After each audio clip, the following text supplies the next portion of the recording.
নমস্কাৰ বন্ধুসকল, আপোনালোকৰ কাৰণে লৈ আহিছোঁ অত্যন্ত গুৰুত্বপূৰ্ণ খবৰ। পূজাৰ পূৰ্বেই বাঢ়িব চৰকাৰী কৰ্মচাৰীৰ দৰমহা। চৰকাৰী কৰ্মচাৰী আৰু শিক্ষা বিভাগৰ ৰেগুলাৰ আপডেটছৰ বাবে আপোনালোকে অনুগ্ৰহ কৰি চেনেলটো ছাবস্ক্ৰাইব কৰি ল'ব। বন্ধুসকল, আপোনালোকে চাব পাৰে দীপাৱলীৰ আগতেই দৰমহা বাঢ়িব চৰকাৰী কৰ্মচাৰীৰ।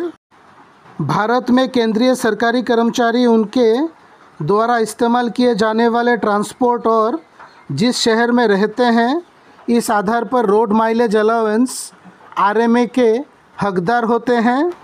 इसके अलावा पद के हिसाब से कर्मचारी अलग अलग भत्ते इस्तेमाल कर सकते हैं और हर केंद्रीय सरकारी कर्मचारी के लिए सभी अलाउंसेस उपलब्ध नहीं होते। अब भारतीय सेना के अधिकारियों के लिए रोड माइलेज अलाउंस को रिवाइज कर दिया है।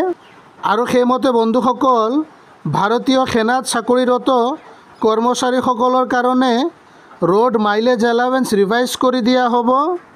আৰু এই সিদ্ধান্তৰ দ্বাৰা ভাৰতীয় সেনাবাহিনীত চাকৰি কৰা লাখ লাখ কৰ্মচাৰীসকল উপকৃত হ'ব। We hope this video was informative and helpful. Thanks for watching the video.